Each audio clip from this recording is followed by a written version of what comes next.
What's up, folks? Welcome in. It's the weekend update, or Freaky Friday, if you will, edition of Main Street Sports Today, presented by TOA of Columbia. Wade Neely and Chris Yao with you guys for the next 2 hours, breaking down all things sports from preps to pros in and around Southern Middle Tennessee, in and around the Southeast, in and around the greater United States of America. It is the weekend update, and we've got a jam-packed show lined up for you guys today, presented as always, once again, by TOA of Columbia. We come to you on this Friday from the Lee Company Mobile Studios back in Nashville here. Chris is back in Columbia today. And Chris, the weekend, it is upon us, my friend. I can feel it in my bones. Oh, it is indeed. And man, what a weekend it's going to be. Got a lot of exciting things going on over the weekend. We're going to tell you about a lot of them here shortly. I'll tell you, man, this has been a throwback for me.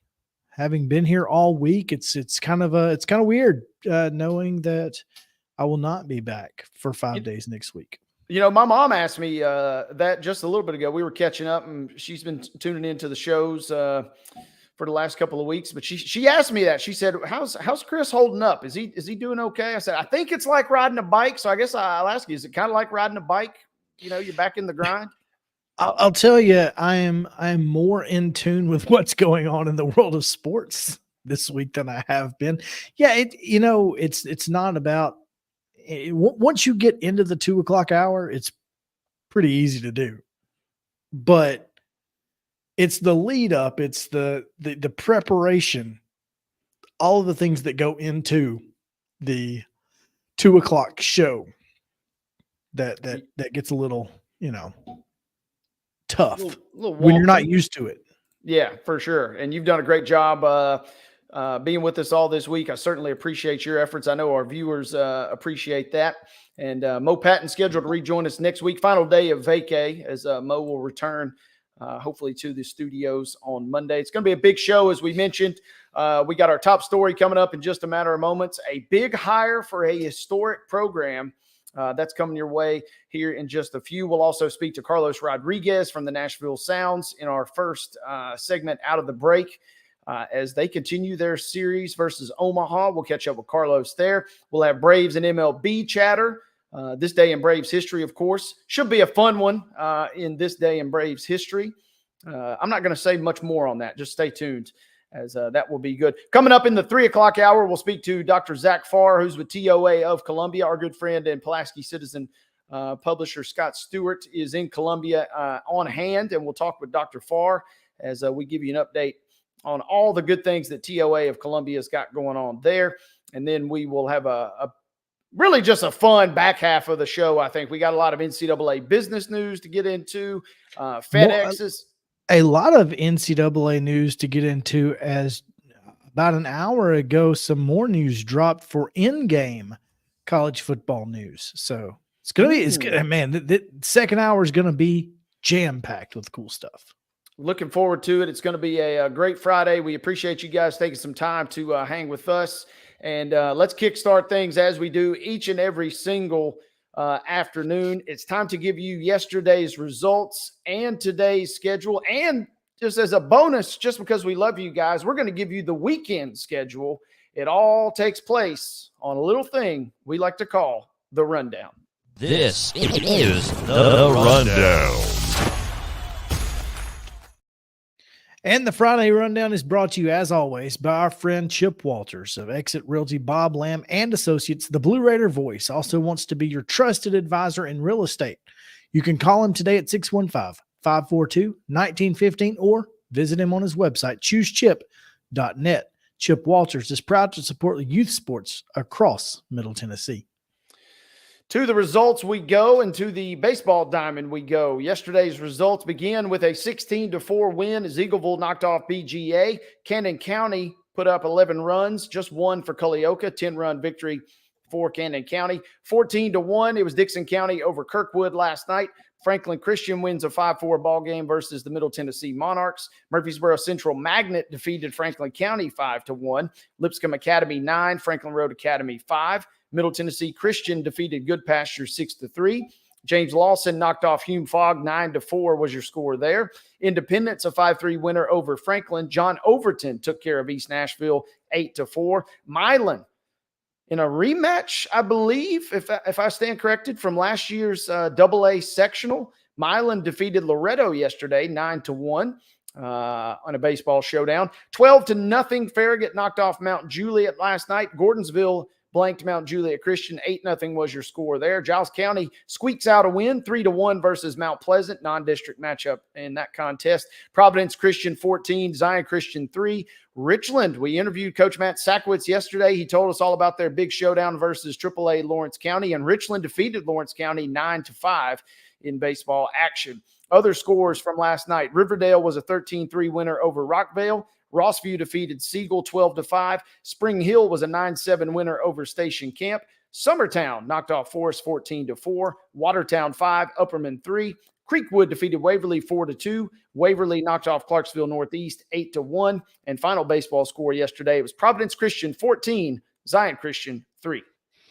On the smaller diamond, Good Pasture down to Clarksville 12-4 in softball play. It was Cornersville 10-1 winners over Santa Fe. Culleoka falls to Richland 14-1. It was Greenbrier 3-0 winners over White House. Hendersonville edging Gallatin 7-6.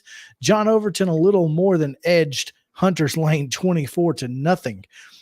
Ravenwood 5-3 winners over Independence, and Henry County continues their just offensive onslaught. There's a story here. Henry County defeated Kenwood 20-0. After Henry County, the reason they didn't play back-to-back in softball, Kenwood's coach tried to cancel the season earlier this week, and that is a whole other story for a whole other day, but that's just an FYI. The Lady Knights are playing again, obviously, but yeah, wow. there was a mess. Lebanon 15-0 winners over Laverne. Lewis County 12-1 winners over Mount Pleasant. Logan County, Kentucky 8-3 against Joe Burns. Portland falls to Macon County 5-1. Marshall County 8-5 winners over Murfreesboro Central. Davidson Academy 5-2 against Nashville Christian. Riverdale falls to Oakland 11-6. Rockville defeats Blackman 6-5. It's Watertown doubling up Smith County 8-4. Smyrna was a 6-0 winner over Wilson Central. Columbia Central 10-0 against Spring Hill. Stewart's Creek and an offensive onslaught 12-10 winners over Cookville, and Summit 9-1 winners against Centennial. Boys soccer showdown from last night. It was Zion Christian defeating Franklin Classical 4-3 was your final there. John Overton 2-0 versus STEM Academy. Stewart's Creek blanking Lebanon 4-0. It was Station Camp 9-0 versus Macon County. Smyrna also 2-0 versus Mount Juliet. Good Pasture a 6-1 winner versus Mount Juliet Christian. Green Hill and Riverdale played to a 1-1 draw. Rockvale and Oakland battled, but it was Rockvale coming out on top 1-0 was your score there. Springfield 7, White House 1 to close our high school soccer scoreboard from last night. Major League Baseball, it was Houston falling to the Braves 5-4 in that game that just still lingers on our schedule from Wednesday as the teams get ready for their respective new series this week. And another score of interest, we'll talk about the Sounds here in just a moment. That's also yesterday. That's also yesterday's score. I was going to say, it was a little eerie that the Braves and Astros and the Sounds and Chasers had the same scores. From pretty sure the Sounds won 9-1 yesterday. Thank you for that update there. As the Sounds, pardon me, sounds like the Sounds defeated the Storm Chasers. No other way around it, 9-1. Thank you for that, brother. Yeah, there you go. Oh man, let's go to it was 9-1. Let's go to the schedule for today. 4:00 games: Gallatin at Gatlinburg Pittman, Green Hill hosting Cleveland, Davidson Academies at Mountain Juliet Christian at 4:30. Also at 4:30, Fayetteville and Murfreesboro Central Magnet will play somewhere. Page is at Rockvale. Stratford hosts Hume Fogg. St. Cecilia is definitely not playing Webb School in baseball. Okay. Station Camp is at Brentwood Academy at 4:30. Good Pasture is at DCA at 5, also at 5. MUS hosting Innsworth. Farragut at Nolansville. Zion Christian at Richland at 5:30. It's Westmoreland at Barron County, Kentucky. Hampshire hosting East Hickman. Liberty Creek at Springfield. Friendship Christian is at Clarksville Academy at 6. Also at 6 is Coffee County welcoming Murfreesboro Central. Joe Burns is at East Hickman. McEwen is at Fairview. Culleoka takes on Fayetteville.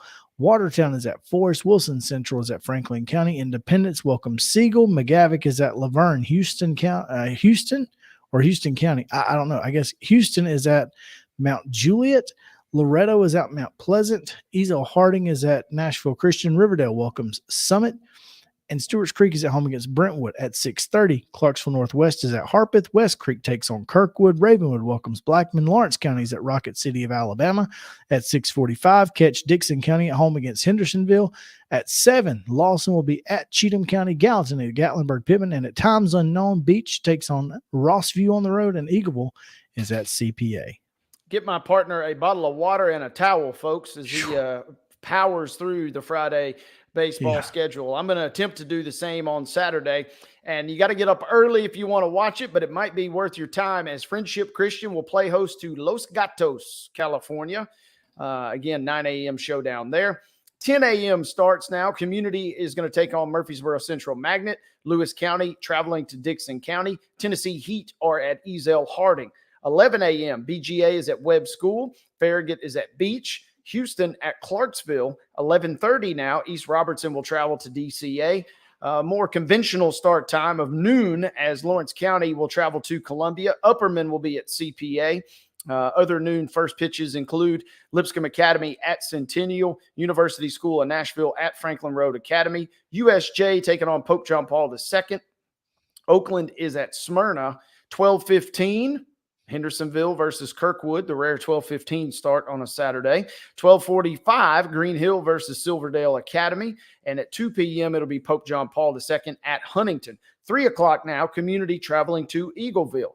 At 5 p.m., it will be Grace Christian Franklin at Middle Tennessee Christian. 6 o'clock, Kirkwood is going to play somebody. Not really sure who. TBA listed on our schedule. So you may Thompson Bowling Arena. Thompson Bowling Arena, or potentially even, just to be announced as Kirkwood again will be in action versus somebody at somewhere 6 o'clock tomorrow. Somewhere, even in fact. Yeah, good point there, partner. 6:30, last couple games here on our Saturday slate. Gordonsville is at Friendship Christian. Columbia Academy is at Providence Christian. And our final showdown tomorrow night should be a good one as White House Heritage will host White House again. First pitch set for 7 o'clock. Softball action this afternoon. Zion Christian's at Community at 4, as is Mount Juliet Christian at Providence Christian. Now, St. Cecilia Academy will play at Webb School today at 4:30. It just will be softball. Nolansville is at Franklin at 4:30. Harpeth is at Lawson, also at 4:30.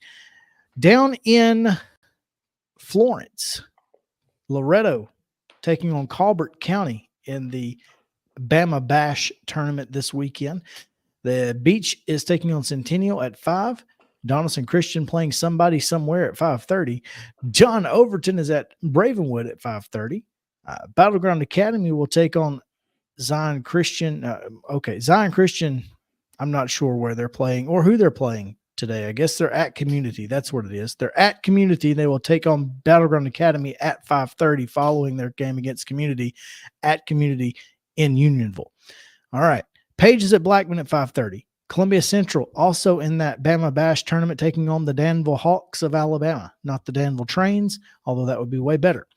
Oakland takes on Thompson, and they are down in Hoover for the Hoover Bucks tournament, one of the biggest tournaments in all of softball in the Southeast. Oakland against Thompson at 6 o'clock. Greenbrier's got Murfreesboro Central at 6. Wilson Central's at Smyrna at 6:30.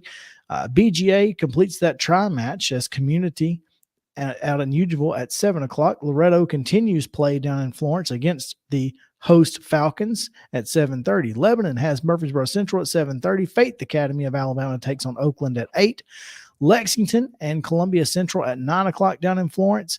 Stewart County is at Clarksville Northwest at time unknown, also unknown to us. Huntland at Eagleville. Hickman County at Fairview, and Lawrence County somebody somewhere at some time. Just know that Lawrence County is going to play. We can't really give you much. That's all much we else. got. That's all we got for you guys. Let's cruise on into Saturday. Softball action beginning right at 8 a.m. Mount Pleasant is at Community. Florence Central, Alabama, taking on Loretto. Again, first pitch scheduled for 8 a.m. BGA and Page will get it on at 9:30. At 10:30, Pope John Paul II versus Murfreesboro Central Magnet. 11 a.m. starts now. South Gibson versus Loretto. Mount Pleasant versus BGA. And East Lawrence versus Columbia. 12:30 starts. Page at Community. I used to cover East Lawrence back in the day. Maybe you can give us a little intel on their chances That tomorrow was versus 10 Columbia. years ago. Okay, maybe not. maybe not. Page and Community at 12:30. Columbia Academy at Grace Christian Franklin at 2. Mount Pleasant and Page will meet at 2 as well. At 5:30 tomorrow night, Rockvale is at Riverdale. DCA is going to take on an unknown opponent at an unknown time. Obion County will take on Houston County, again, an unknown time. And as well as Oakland taking on a still-to-be-determined opponent. So if you're a fan Tournaments. of DCA or Oakland, yeah, you may just be at the mercy of the bracket. We'll see how that shakes out. Boys soccer action. Big games tonight in district play. A lot of these are district showdowns at least. 5 o'clock, Gallatin is at Portland. One of those big district games I mentioned. Giles County will travel to Tullahoma. Chris, they played in the district tournament last year. It went to 20 rounds of penalty kicks before Giles County knocked off Tullahoma. Crazy game there as they get the rematch tonight over in eastern part of our coverage area. Richland is at Loretto at 6 o'clock tonight. Another big district showdown. Spring Hill and Columbia. It's going to be a battle tonight at Columbia at 6 p.m. Lawrence County is at Fayetteville. Another intercounty rivalry at 6 o'clock tonight. Or excuse me, Lawrence County, not Lincoln County. I stand corrected. But Lawrence County is going to travel to Fayetteville at 6. At 6:30, MBA is going to travel to CPA. 7 o'clock now, Christian Brothers is at Hendersonville. Valor Collegiate at Laverne this evening. Siegel and Blackman will get it on. Blackman is your host tonight at 7 o'clock. Page will travel to Nolensville. Short trip there for those Patriots as they make the trip to take on the Knights. At 7 also, it'll be Wilson Central at Stewart's Creek. Brentwood is at Summit to cap your weekend high school schedule. What you got for us for the rest of the weekend? Well, we'll start NHL play this weekend as the playoffs get going. Game 1 of the Western Conference first round. It's a 9 o'clock puck drop on ESPN. In Vancouver will be the Predators. MLS action. Is this accurate? Inter Miami is at Nashville SC tomorrow. Flip-flop. They're on the road. Okay, that's right. Yeah, in soccer, the home team is on top. It's this is the famous game. This is the Messi game he will play when they come to Nashville in June. He will not be in uniform. Okay. So Nashville SC is at Inter Messi, as you like to call it, at 6:30 on Apple Television. MLB action, of course. The Astros are at the Nationals, 5:45 today, 3:05 tomorrow, and 12:35 on Sunday. The Rangers are at the Braves, a pair of nationally televised games, Apple TV tonight at 6:20, Bally and MLB Network at 6:20 tomorrow, and a 6:10 start on ESPN for Sunday Night Baseball. Sounds, again, continue their series tonight and tomorrow at home against Omaha and the Storm Chasers, 6:35 first pitch tonight. And tomorrow on Sunday, it's a 2:05 first pitch for Family Fun Day, and you can catch Stephanie Miller throwing out the first pitch. So make sure to get out to First Horizon Park this weekend. It will be a lot of fun. And that, folks, is your rundown.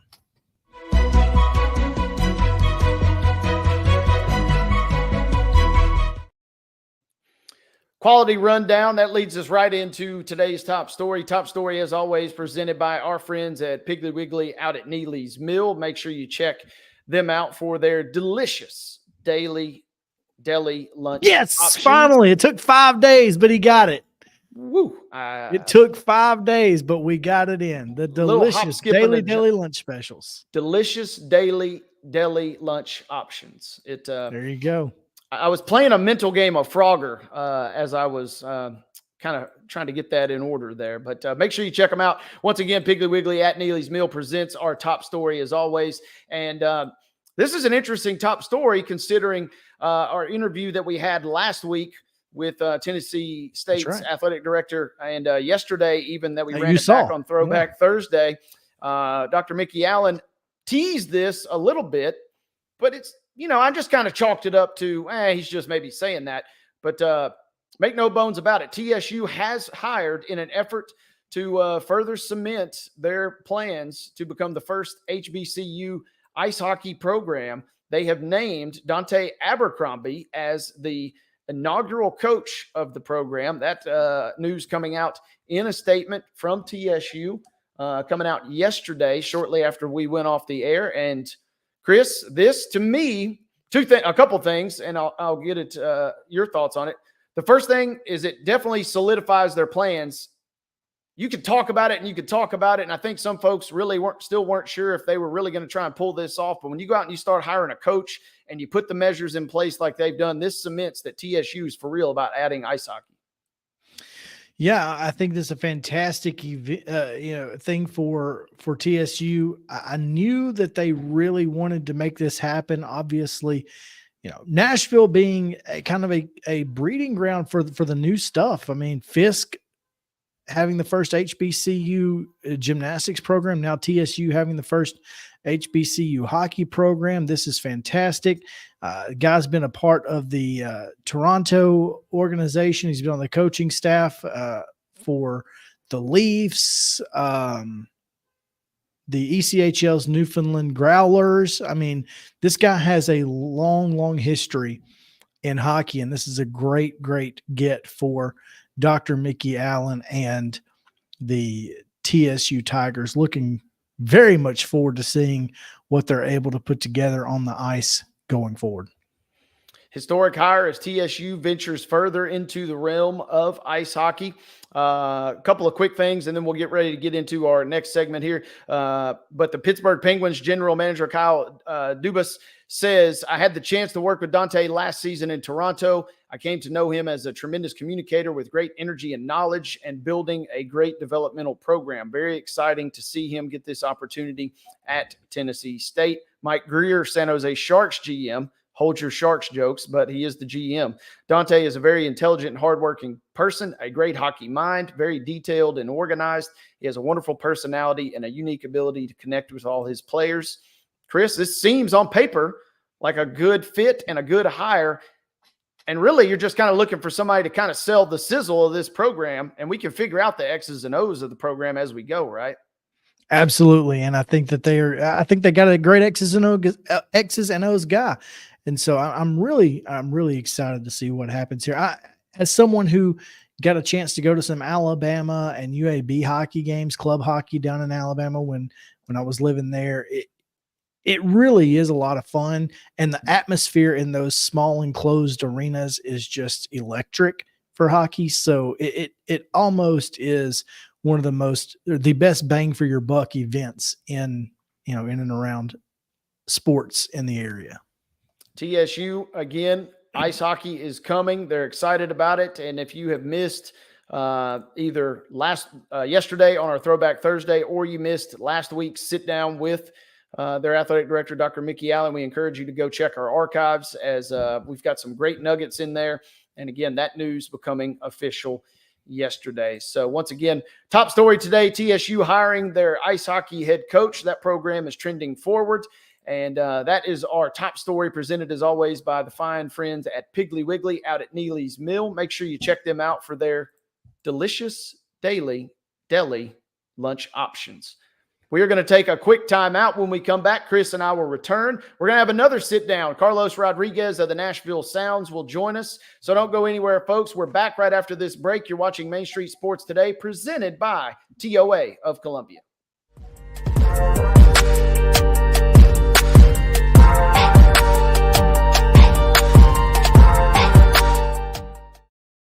Nashville Sounds Baseball is back in Hit City for the 2024 season. Spend your nights and weekends at the ballpark with weekly giveaways, fireworks shows, throwback deals, live music, and more. Top talent will take the field at First Horizon Park against the AAA Minnesota Twins, Baltimore Orioles, Atlanta Braves, St. Louis Cardinals, Cincinnati Reds, and more. Tickets start at just $10 and are available now at NashvilleSounds.com. We will see you in Hit City. Whether you're an athlete or a weekend warrior, when it comes to your performance, don't settle for anything less than excellence. We're proud to announce that Mid-Tennessee Bone and Joint Clinic is now Tennessee Orthopedic Alliance of Columbia, where we are redefining sports medicine and orthopedics. Tennessee Orthopedic Alliance's team of expert sports medicine physicians understands the unique demands of your body. TOA Columbia specializes in personalized orthopedic care, offering state-of-the-art treatments for everything from sports injuries to joint replacements. Learn more at toacolumbia.com. With Lee Company technology, the best handymen are hands-off. Lee Company techs have been using visual findings and other smart technology tools for years to add transparency and virtually take customers along. You see what we see, whether we're in a crawl space or on a roof. With Lee Company, technology helps us help you, no matter what's happening in the world or at your house. Jones & Lang Sporting Goods here in Columbia has been outfitting teams, officials, and anybody else from T-ball to college for 50 plus years. Be sure and check them out at 931-388-8060 or online at jonesandlang.com. Jones & Lang Sporting Goods, the look of a winner. Zion Christian Academy, zioneagles.org or 931-388-5731. You can schedule your appointment. Go tour their campus. It is beautiful over there, and you're definitely going to want to see it. Again, it's zioneagles.org. Give them a call, 931-388-5731, and schedule your tour today. Custom Stone Handler supplies over 600 distributors and suppliers with quality stone products. Along with River Stone, we produce and distribute over 100 building, landscape, and other bulk products. Our goal is to provide quality products, service, and partnerships to ensure our customers' success. We firmly believe that the measure of any person or company is how they treat other people and customers. Give them a call at 931-490-4990 or visit CustomStonehandlers.com. A game without a crowd is just a scrimmage. A performance without an audience is just a rehearsal. Without your presence, high school sports and the performing arts aren't possible. Ensure that these essential extracurricular activities continue to enrich the lives of students in Tennessee. Purchase a ticket to your local high school's game or performance. This message presented by the TSSAA.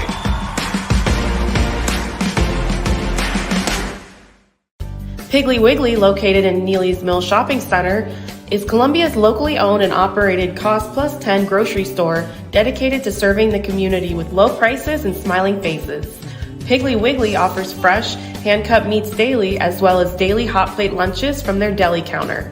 You're certain to see smiling faces and a helping hand when you're here at Piggly Wiggly. Come by and check out our fresh produce, high-quality meats, and more. Down home, down the street, we'll see you at the Pig.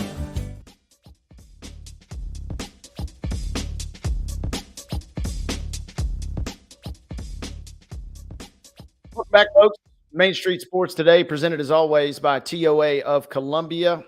Wade Neely here, Chris Yao there. We come to you from the Lee Company Mobile Studios. It's Friday, weekend update edition of the program. And you know what that means? It's time for our weekly check-in with our friends at the Nashville Sounds. And we are delighted to bring in our next guest. He's one of your fan favorites.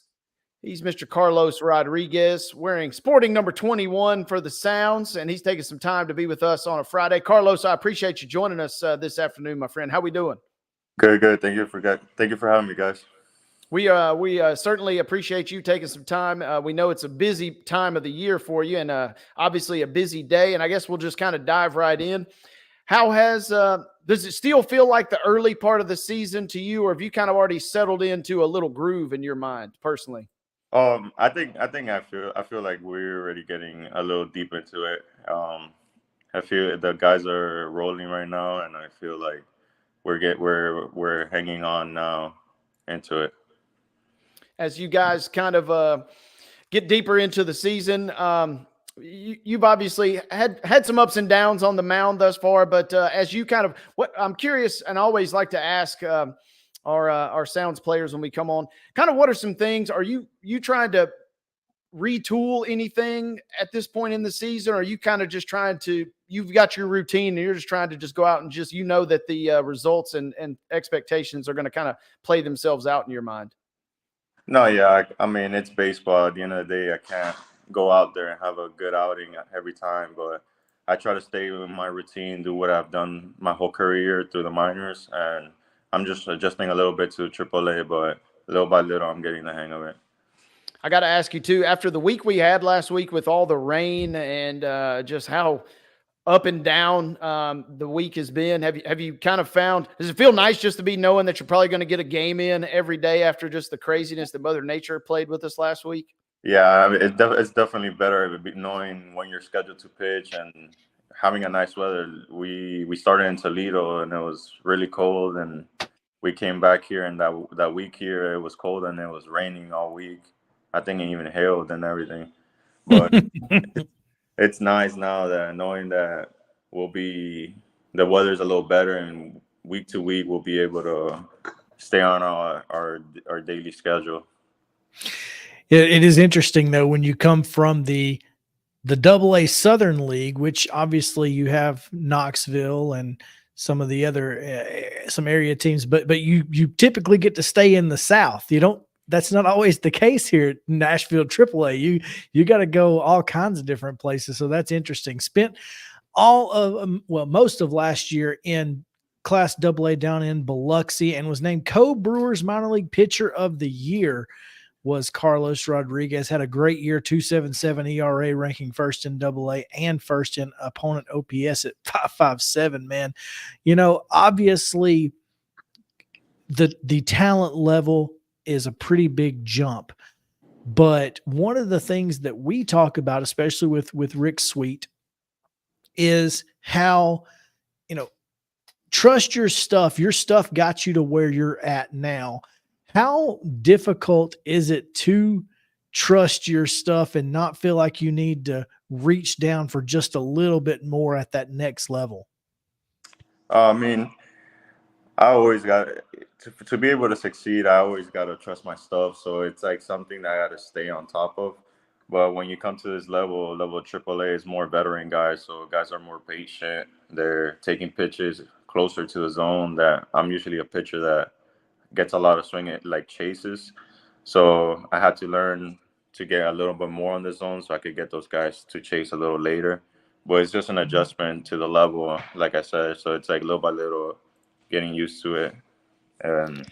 But yeah, I talked to Sweetie and he stays on top of me on that. Well, how much of an impact do, having some of those veteran pitchers in the clubhouse help you? I mean, I know you've got guys like Robert Gasser and Jansen Junk and guys who have been here for a while. How does that help you, as a young prospect to keep doing what you're doing? No, yeah, they definitely help me in scenarios depending like what I did in a situation that doesn't work in this league. Like they tell me, oh, guys here, they tend to sit on this pitch, and then they see you attacking with the same pitch, and then so they give me tips on how to work with hitters, how do some veteran hitters think, and then so it's always good having all those guys around. We're talking with Carlos Rodriguez, pitcher for the Nashville Sounds. And Carlos, you mentioned Rick Sweet a minute ago. This guy's got a million stories, and he's been got a million different situations to tell you that he maybe has been in during his journey up and down the big leagues ladder. Any particular story, whether it's recent or not, that sticks out with you that he's mentioned? Because this guy, we interviewed him a couple weeks ago, and you literally just point the microphone in his face, and he'll do the rest for you. So I'm curious what he might have told you over the years. No, I haven't gotten in with Rick. Not that I haven't think about it. He usually is a lot more with the position player guys because we're usually separated. But he comes around most of the time. But I still haven't gotten to talk to him and hear out some of his stories. I'm sure. Just give it a little time. I'm sure. Yeah. I'm sure one will present itself. What's it like being just back at home, and how has the crowd support been for you guys this week as you get into what should be a fun weekend? I'm looking out here in Nashville. It's a little cloudy, but hopefully we're going to get a good turnout and get some good ball games in this weekend. It's been great here. The fans here in Nashville are always great. We get nice crowds on Tuesdays. That's like going up the levels. You don't see good crowds on the weekdays, and that's like something that impressed me when I first got here. And it's nice being here at home. The Memphis, the weather, how you said, the weather was a little rough, but this week here in Nashville has been really nice. So it's good to be home. On the exterior, we feel very fortunate to have such a nice stadium. You've obviously been around the block too. How does First Horizon Park, from a player's perspective, how does that stadium, that ballpark, compare to others? I mean, I've been on major league stadiums, and I'll tell you right now, it's not that far from it. Maybe just the seating, and not the same amount of seating, but for me, that's a major league stadium right there. It's a great park to play with and to enjoy a ball game, honestly. And this, Carl, go ahead. I was just going to say, and the other big thing, and this is more of Chris's specialty, but Firework Friday is always a big thing. Do you guys feel a little extra juice when you know you got the fireworks show coming at the end of the night, Carlos? Yeah, I mean, I think those are the days we get the biggest crowd. So I think my first week when I came here when I got called up last year. I think we had a walk-off, and it's nice when you get those walk-off on the firework nights. It's always fun because all the fans get into it, and then everybody's around the ballpark late after the game to watch the fireworks. Carlos, you are currently ranked in the top 10 of Brewers prospects, and that there has to be some sort of pressure with that to some degree.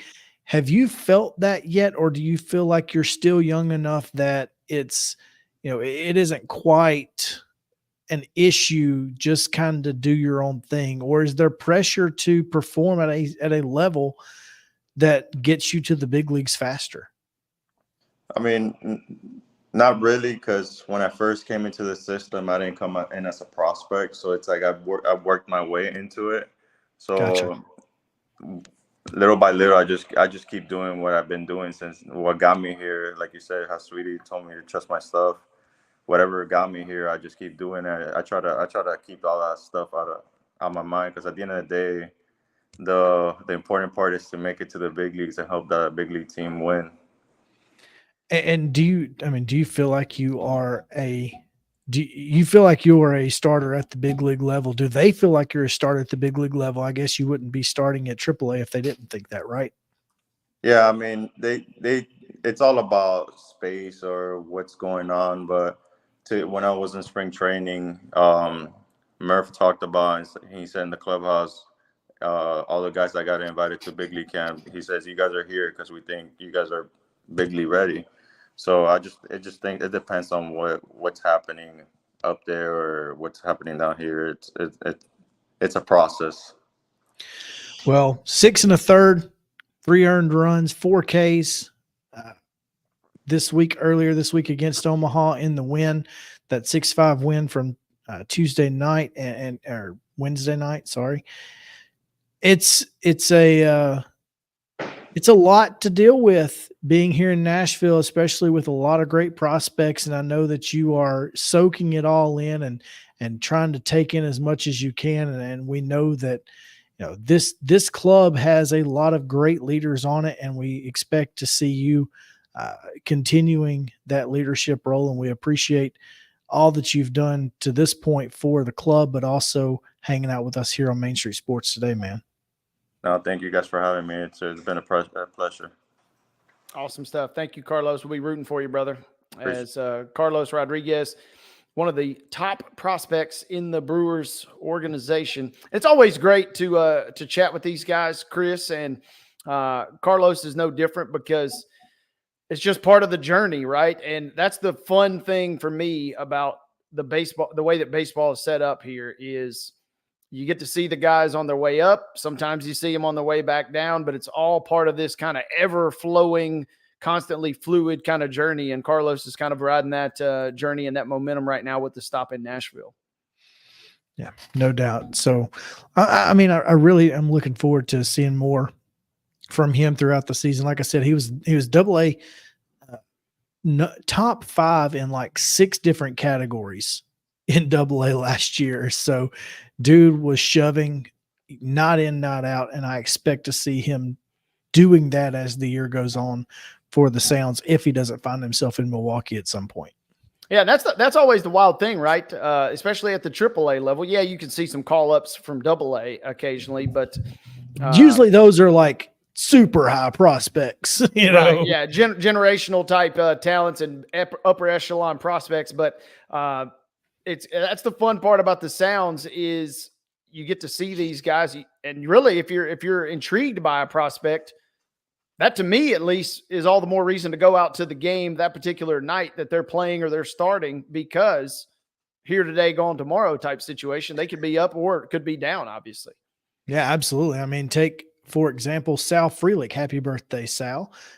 You know, Well done. he's stayed here for most of the year last year, but definitely found himself in, you know, in a Brewers uniform a couple of times last year. And I don't expect to see him playing in Nashville all season long this year either. So Nope. As again, thanks to Carlos Rodriguez, as Nashville resumes its series versus Omaha, and Main Street going to be celebrating on Sunday. Or is that that's every Sunday? Is that correct? That we have home games every Sunday home game, you will be able to see. I love it. And we're still waiting on that footage that we can run on air, at least, of your first pitch. We might I sent it to Mark. Mark has it. Okay. Mark is holding out. I think we might just wait till you're gone next week, and then we might just sneak that in there. Or we might splice it with Stephanie's first pitch on Sunday. Well, I'll tell you what. If you want to see it so bad, we can put it up right now. Man, now that is a technician at work right there. Doug Scopel, GM, standing there. And you see me at the bottom. And yeah, He's like, hey, give me the ball. I want this. I'm ready to go. I told Doug, I said, you got to make sure to listen when they call me out as the don't step on the line. Yep. Well, I was looking at that. You know, you can't step on the line. And then I get about as close to the cut as I can without, you know, getting on they asked me not to get up there. And I don't know if that was because I had on white shoes and they didn't want me to get dirty or what, but yeah, boom. And yeah, there is no evidence that I threw it down the middle, but I did in fact throw it right down the middle. Booster didn't have to move. So, well, he didn't have to move. It is worth noting he was wearing an oversized glove. It did appear. Listen, that's why I screwed up last year. Because I was like, there's no way he can catch this. Like, I just got to like lob it in there. Oh, you got in your mind a little bit. You started second guessing a little bit. And then I realized, so after he caught it last year, I was like, oh, he can catch this thing. So I just went up there and threw a pretty good little dart, you know, just tried to get it straight. I didn't want to rainbow it in. Didn't want to rainbow it in, but you also don't want to go 50 Cent, obviously. Right. You got to be careful. You got to be careful with that way. So. Yeah, no, I had no doubts. I was just, I was thinking at some point we might pool a montage together. And Stephanie's throwing it out on our colleague Stephanie Miller will be on Sunday. And I hesitate to bring up weather because you know how these things can go. But it looks like we're in store for a pretty good weekend. So we're not just blowing smoke when we say that you're not going to find a better atmosphere and better bang for your buck than when you go to a Sounds game. And if you go Saturday and Sunday, wear a coat. It's going to be a little cool. It's going to be chilly. High of 60 on Sunday. All right, at least we get the matinee. It will at least be in the afternoon. Thank goodness. Thank goodness. Because it will be 60, but that's it.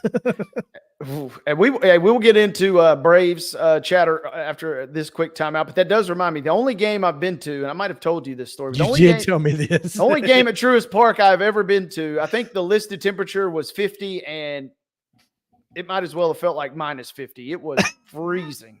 the wind and we had upper deck tickets, and there were so many people that either didn't come to the game or left early that we were scrambling to try and find a pocket of sunshine by the end. So yeah, bundle up if you're coming out to Sounds. As thanks to Carlos once again for joining us. Thanks to all of our friends at the Nashville Sounds for coordinating that each and every single Friday. We will take a timeout, and when we come back, we will talk Braves. We will have this day in Braves history.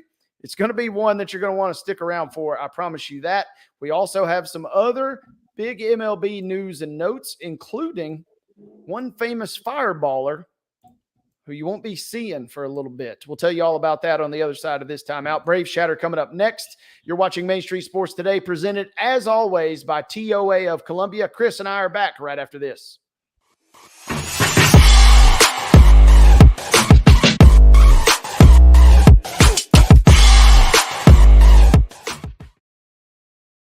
Whether you're an athlete or a weekend warrior, when it comes to your performance, don't settle for anything less than excellence. We're proud to announce that Mid-Tennessee Bone and Joint Clinic is now Tennessee Orthopedic Alliance of Columbia, where we are redefining sports medicine and orthopedics. Tennessee Orthopedic Alliance's team of expert sports medicine physicians understands the unique demands of your body. TOA Columbia specializes in personalized orthopedic care, offering state-of-the-art treatments for everything from sports injuries to joint replacements. Learn more at toacolumbia.com.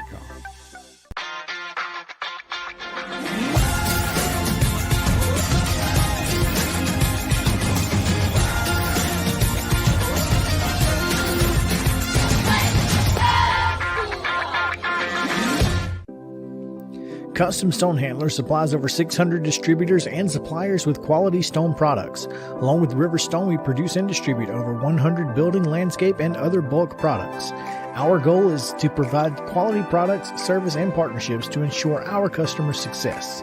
We firmly believe that the measure of any person or company is how they treat other people and customers. Give them a call at 931-490-4990 or visit CustomStonehandlers.com. Nashville Sounds Baseball is back in Hit City for the 2024 season.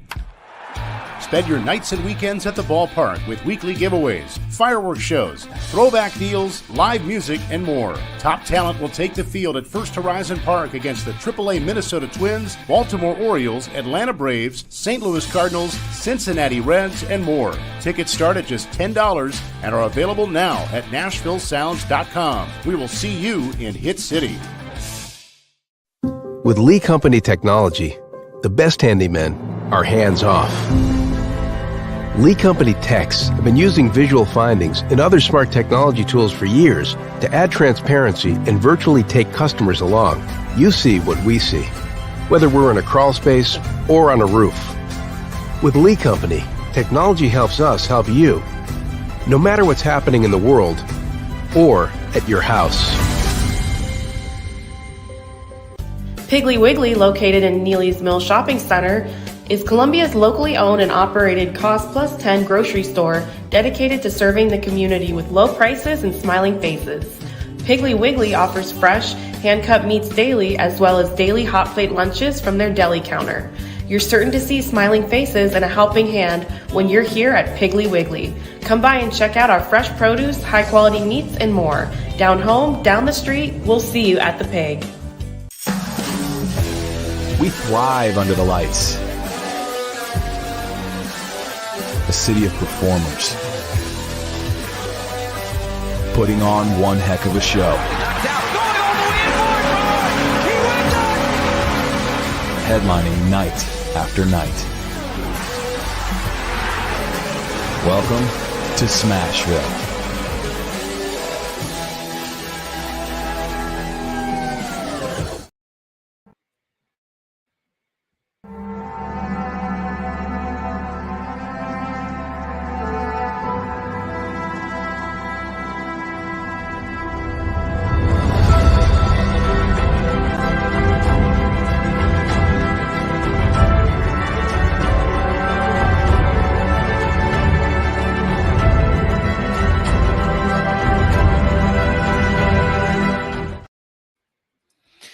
You know, when I take you back in Braves history, I like to go back as far as you can possibly go. And I'm pretty sure that I have made it about as far as you can possibly go in this one.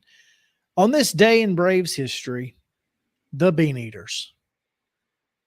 One of the best baseball names. And baseball was spelled 2 words back then, right? Oh, baseball, wow. I'm sure, you know. They scored 9 runs in the 9th inning to force extras against the Phillies. 9 runs. Talk about late offense. Couldn't get the 10th one across, so they had to go to 10 innings where they eventually fell to the Phillies 19-17. and that is a major league record for most runs scored by two clubs on opening day. Goodness gracious, man. Could you imagine, like, you're at that game, right? And you're like, well, we're done. This one's over. And you're just getting ready to go. And next thing you know, the bats heat up and you're like, crap, they might come back. And then you stay. And I don't know where I'm sure it was in Philadelphia, but like, so now if you're a Philly fan, you're angry. Mm-hmm. Or if you're a Boston fan, you're like, all right. And then you get excited just to lose, or you get mad and then you finally come back and win. The emotional roller coaster. Yeah, the emotional, I would love to hear the play-by-play call of such a comeback back then, but also I'd love to hear the crowd chatter, back when the old-timey, and a proper comeback for the Bean Eaters this afternoon. Only to be usurped in the 10th inning here. Unfortunate. Let's hopefully I never have to do that one again. But yeah, the interesting thing I'm wondering about that is back then, how much of a lead did you feel safe with? Right? I mean, what were we talking? If you had a 4-0, if you were up 4 runs back then, did that feel insurmountable? I'm curious what an insurmountable lead felt like back then. That is a good question, because here's the thing. And, if I don't know if I doubt you can go back and see the box score from that one, but like, did the same pitcher, because, most of the time the pitchers just pitched. You were the pitcher for that day. It was your day. But like, at what point in the 9th inning do they go, okay, maybe we try somebody else? I don't know. You bring in the right fielder. Hey, I've never thrown a pitch in my life. Well, you got to be better than this guy, or you can't be anyone. No. I mean, while I was looking for that, I did find this. So, obviously that story ends with them falling in extra innings. But I did see, let me make sure I get this right. July 20th, back in 2012, the Braves came from 9 runs down versus the Nationals. Steven Strasburg was a young Steven Strasburg was even pitching. We used to drub Strasburg. I mean, every time he pitched, and we were terrible. In like that 14, 15, 16 years, we were awful, and we would drub Strasburg. He's just furious. So he blows the lead. So then Atlanta now leads 10-9, and then Kimbrel blows the save as Danny Espinosa ties the game. But then in the 11th, Dan Uggla turned little Columbia legend. Columbia legend Dan Uggla ends up giving the Braves, re-giving the lead, if you will, to Atlanta, and that time they end up winning versus the Nationals. So kind of those were the 2 biggest comebacks, I guess, that I could find. I couldn't find a double-digit comeback, but yeah, that's 9 runs is enough. Yeah, this day in Braves history. And I'd also be curious, you score 17 runs on opening day. Like, how many more runs did they score like the rest of the month? Like, yeah. Did they kind of continue on? We mentioned Braves are back in action this weekend, as are the Astros. And I'm excited for today's show because this is the first show of the week that we haven't had to come on and talk about Atlanta beating Houston. So for that, at least I'm a little grateful. But get into a big series. You guys got the Rangers, I believe, correct? Coming into the Texas is coming into into Cobb County. Well said. And so they'll play 3 tonight. And tonight's game is on Apple TV Plus. Have you seen an Apple TV Plus game, by the way?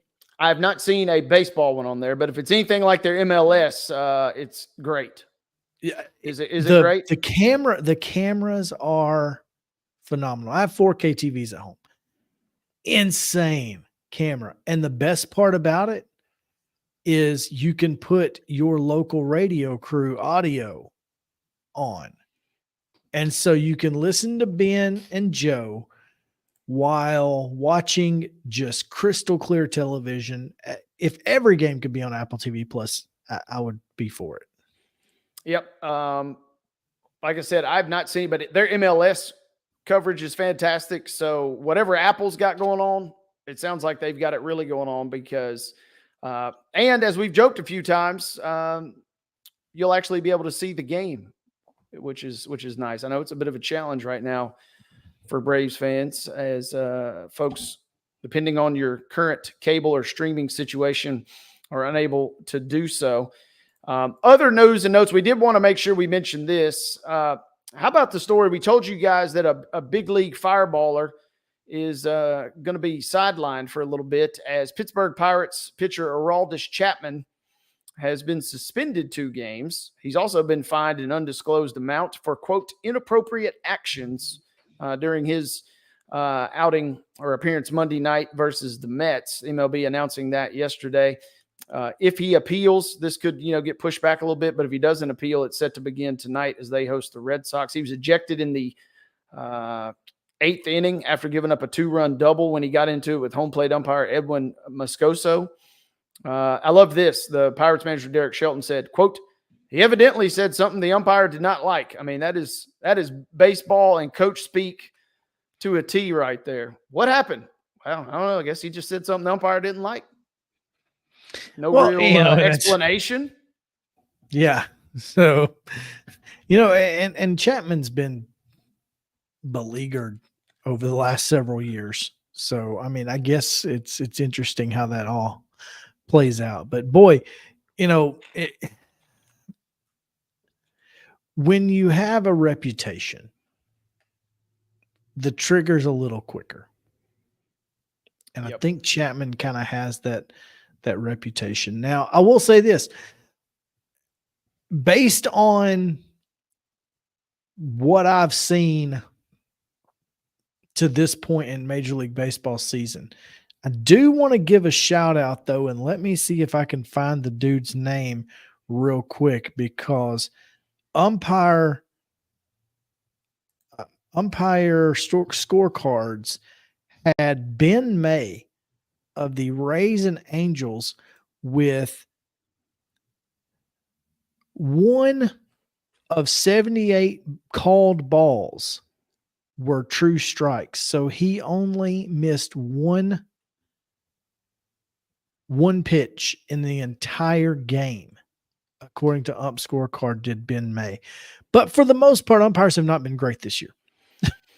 And so, I think Marlins manager got thrown out the other day because they didn't start the pitch clock. The Giants on Jackie Robinson Day called for a right-hander out of the bullpen, but they didn't have a right-hander warming up. So the left-hander came out, but he never warmed up on the mound. So he didn't have to face a batter because, that was the new rule we talked about. Mm-hmm. He didn't warm up, but they didn't start the pitch clock because the wrong pitcher came out. Well, the wrong pitcher came out because they didn't have anybody warming up. So he's in the bullpen trying to warm up real fast.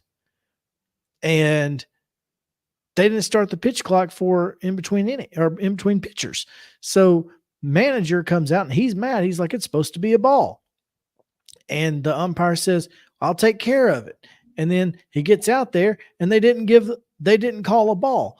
And so the manager comes back out. He says, you said you were going to take care of it. He said, I did. I didn't give him as many warm-up pitches. He goes, no, it's supposed to be a ball. He said, no, I didn't ever say that. And so he chunks him. It's like, what? He gone at that point. Yeah, he said, how many times are you going to screw us? You've screwed us twice in this at bat right here. It was just crazy. But anyway, thought that was funny. I love when we do actually get the either transcript or obviously if you can get it in real time. Read lips. If you can read lips, it really is fun following along with that. Hey, real quick before we send it to our break, since you mentioned the Marlins, just after getting a big win in Yankee Stadium a couple outings ago, Ryan Weathers will also go to another historic stadium on Sunday as he is scheduled to pitch in Wrigley Field versus Kyle Hendricks when the Marlins take on the Cubs. First pitch there is set for 1:20. So if you're looking for something to watch on Sunday, make sure you check out the Cubs and Marlins, as Loretto native Ryan Weathers, who's in need of a bounce back year, is having a strong start to his year with the Marlins. Marlins as a team have not done well, but the good news is they've done well on the nights he's been pitching. So we will keep our eyes on that as we head into the weekend. Speaking of the weekend, we are one more hour still into our program to come. And when we come back, we will kick off the 3 o'clock hour in style, the weekend update edition of Main Street Sports Today.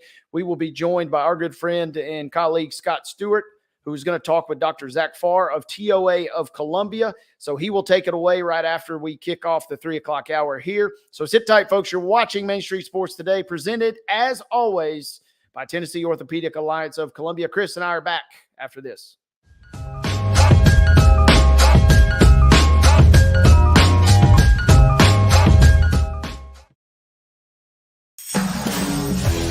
We thrive under the lights. A city of performers, putting on one heck of a show. Headlining night after night. Welcome to Smashville.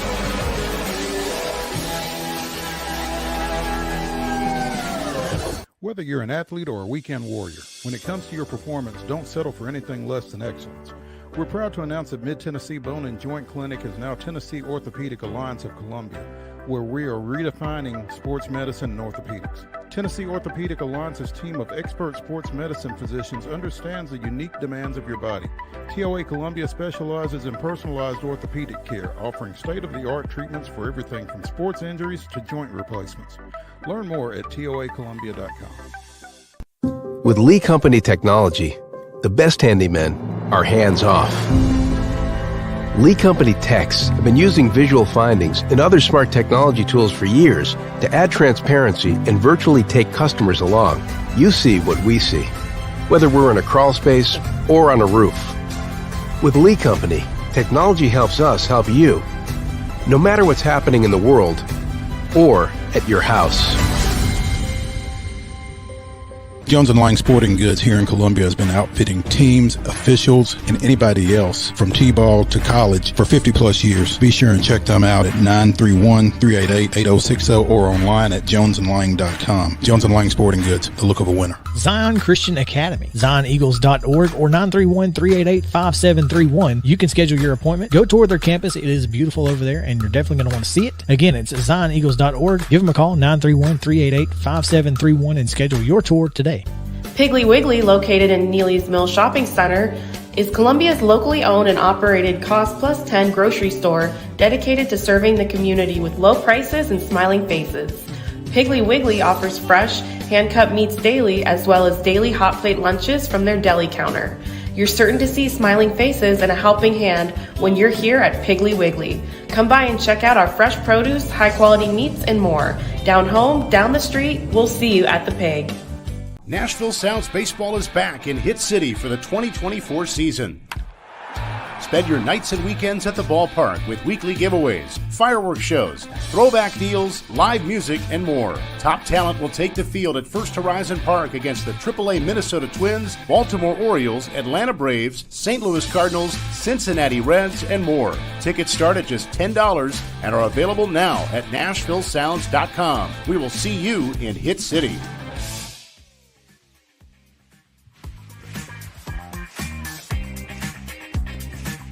Number 2, Sports Today, presented as always by Tennessee Orthopedic Alliance of Columbia.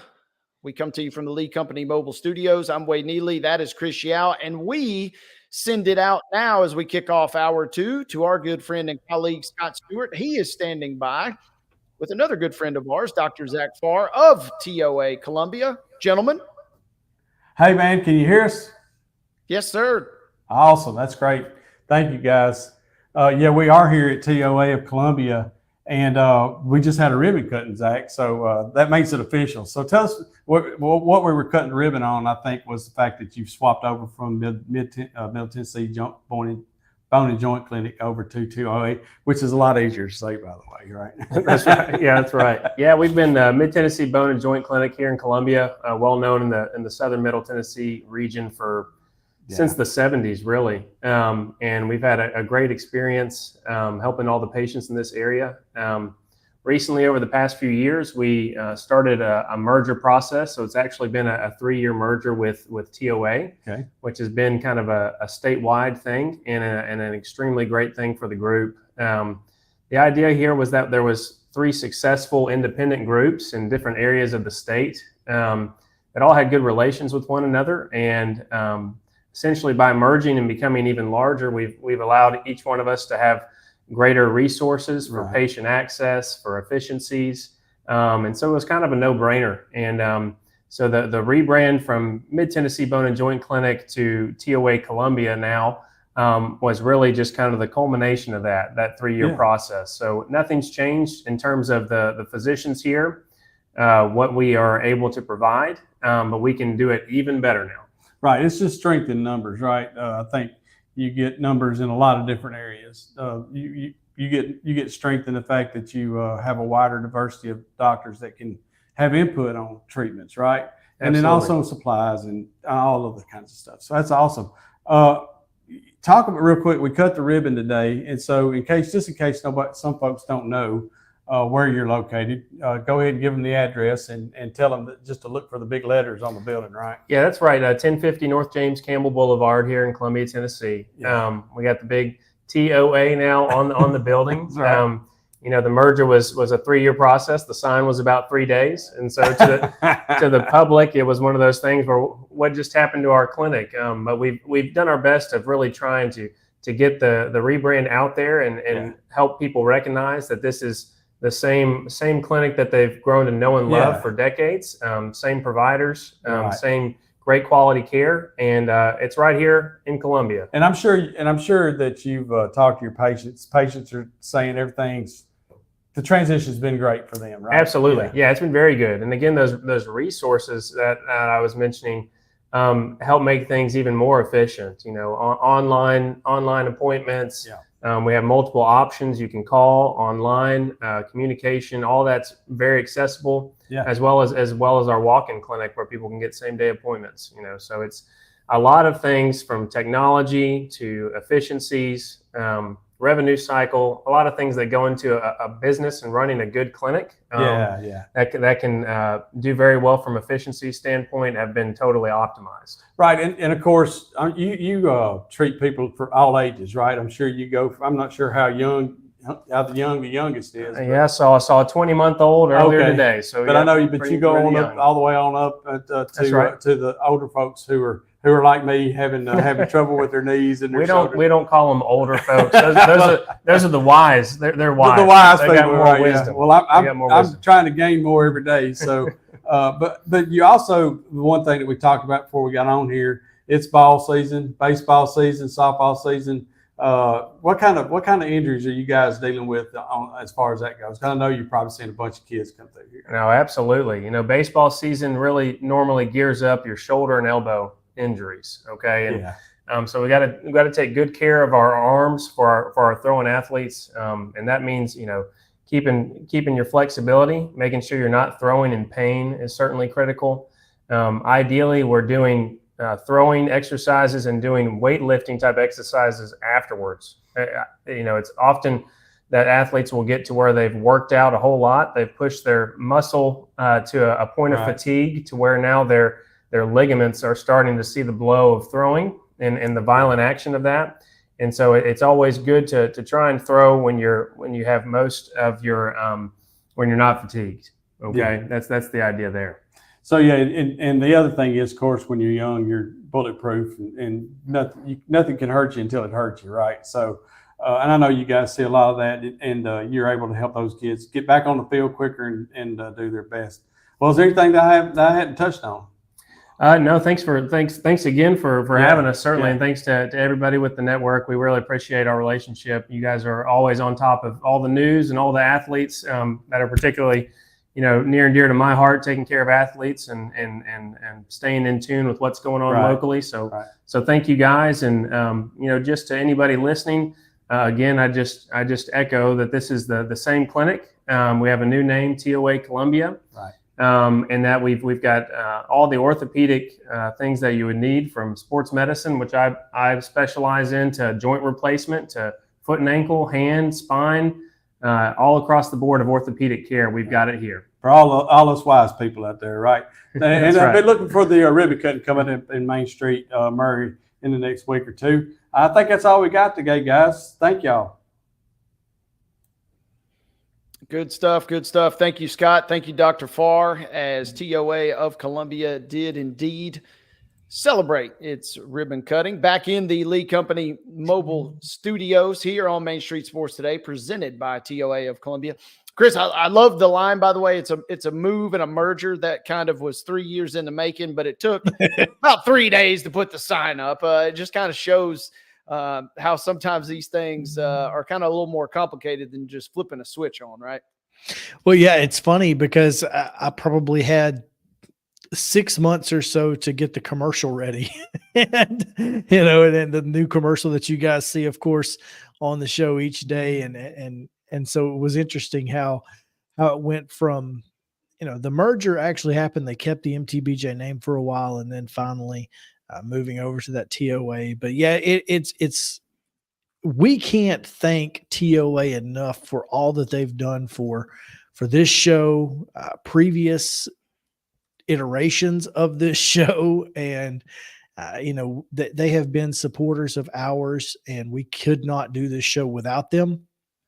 And we greatly appreciate all the work that Dr. PHARR has done in both, his work as a sports physician as well as in the community. He is a great, great human being, and we appreciate all that he's done as well. So yeah, it's a lot when you start talking about changing names and branding. And as you well know, I mean, crap, Wade, you don't know this, but I'll break some news for you. In the next week or so, we'll have some new swag here in studio that features your face. So we'll get some new stuff for Main Street Sports Today that includes you, since I guess it's been 2 months now, a little over 2 months close to 2 months that you've been on the show. So figure we might as well pretend to make you an actual member now. Well, a couple things on that. Number one, I don't know how much stuff needs to be going around with my face on it. I signed up for this thing everywhere. I signed up for this thing. I'm an old school radio guy, and the classic joke, obviously, face for radio. So little did I know there was a video component, so I was already a little leery then. But now you're telling me there's going to be swag kind of bandied about. It makes me a little nervous. But hey, speaking of next week, it's not listed in our run of show, but we touched on it earlier, and I thought we would at least give the listeners a breakdown. The NHL has announced, finally, Nashville's kind of been on pins and needles for the last couple of days, and the diehard fans really have been kind of on pins and needles for about the last 10 days or so since their playoff berth was secured. But the brackets are out, and the first round, as such, will look like this. Nashville has drawn a matchup versus the Vancouver Canucks, which should be a fantastic series. As we told you guys in the rundown, first game is set for 9 p.m. Central Time. Yes, we said that right. 9 p.m. Central Time. That's in Vancouver. Game number 2 will take place Tuesday at 9 o'clock. There will be a little travel as they make their way to Nashville, but games 3 and 4, and these are the kickers. A lot of folks were curious, and they have been announced. Game 3 will be in Nashville at Bridgestone Arena on Friday, April 26th at 6:30 p.m. And Game 4 in Nashville will be Sunday at 4 o'clock. And before we went on the air, you and I were talking. I'll get to that in just a second. Games 5, I'll give you these real quick. Game 5, 6, and 7, if needed. Game 5 in Vancouver would be Tuesday, April 30th. Game 6 would be in Nashville Friday, May the 3rd. And then Game 7, if needed, would be back in Vancouver on Cinco de Mayo, Sunday, May the 5th. So schedule is out. And the big dates, obviously, that everybody here was concerned about was the home dates. And we do have those now. So Friday and Sunday, and you were already kind of scanning the secondary market, and it ain't going to be a cheap ticket really to get in by any means either night, but especially that Sunday game.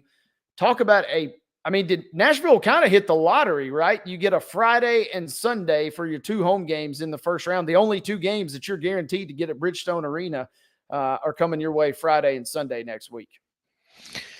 Yeah, I mean it's good, but I don't think it would have mattered. It could have been Tuesday. It could have been Tuesday at 2:00, and that place would have been filled. I don't think there's any question there. So I mean, there's that. Now I'm with you there. I do think that barn would be rocking no matter what. But for any potential casual fans that were somehow, some way still not on the bandwagon, that maybe makes it a little more conducive for next weekend. So picture this, my friend. And Scott Ramsey could be a good guest for us next week. It just dawned on me, because picture this. Thursday night, there are at least 2 different viewing options for Titans fans for the first round. One of them will be at Nissan Stadium, and the other is going to be at a location somewhere downtown. The name escapes me of the establishment. That's Thursday night. Friday night, you've got Game 3 at Bridgestone Arena. Again, puck drop will take place at 6:30. Also this weekend, this is while the draft is also continuing, rounds 2 and 3 on was round 4 included on Friday as well, as or just 2 and 3? Just 2 and 3, right? And so then 2 and 3 taking place Friday, simultaneous with the Preds game. The draft capping on Saturday. Also, it's marathon weekend in Nashville next weekend. I will not be running, but I will be out supporting and cheering. How about that on Saturday? As that place will be bonkers. And then you cap the weekend with Game 4 on Sunday. And if Nashville can steal, obviously, if you could steal 2, you'd just be tickled pink, as they like to say in Giles County. But if you could steal at least 1 game, you really set yourself up nicely, because games 3 and 4 again will take place Friday and Sunday of next weekend. Yeah, it would be nice. I would love to see them go over there and take one. And like I said, Vancouver has the unfortunate, situation where they'll be traveling to Nashville and have to play pretty quickly. So, yeah, you raised that point yesterday, and if you're going to be traveling, you might as well travel on the front end. Having to make such a long trip, and I know both teams obviously will be doing it, but having to make such a long trip could potentially heighten that home ice advantage or the home barn advantage, as it would be next Friday and Sunday for the Preds, potentially, in my mind at least. Right. So I'm interested to see how that part plays out. Let's take a look at the full bracket, eh? Let's do it. Let's see if we can go full screen with it. That doesn't really help us. Here, I'll try to make it a little bit bigger. How's that? There we go. There we go. So we got Dallas and Vegas and on one side. Ann Kimmel of Penalty Box Radio told us earlier this week she is going to keep her eyes on the Jets, who do have that matchup versus the Avalanche. And then obviously we mentioned Preds, Canucks, and the Oilers, Kings. The West, that seems like 4 really good series in my opinion. Yeah, I mean, Dallas probably doesn't feel great about having Vegas.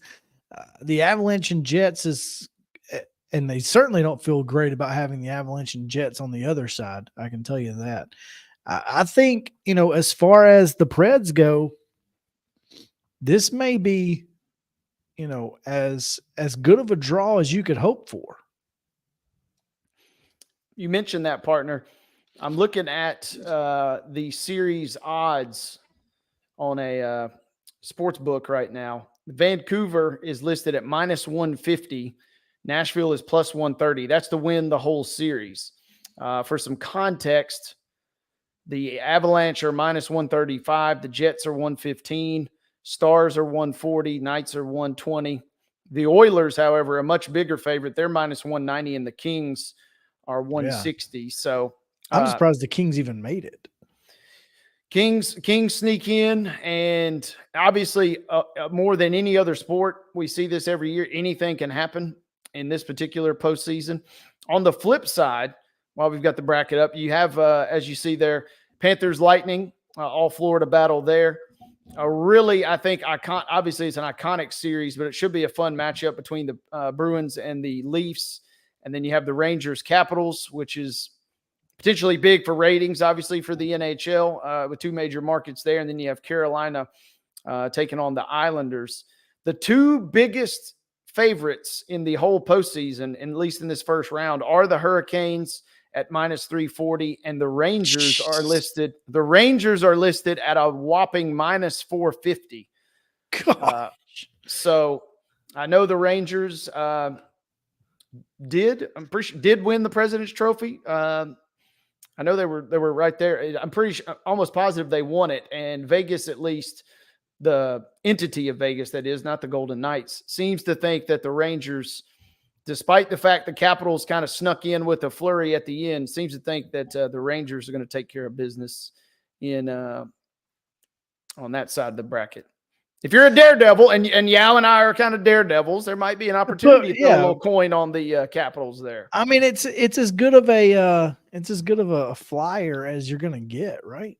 I mean, no reason not to put $10 on it or something, you know.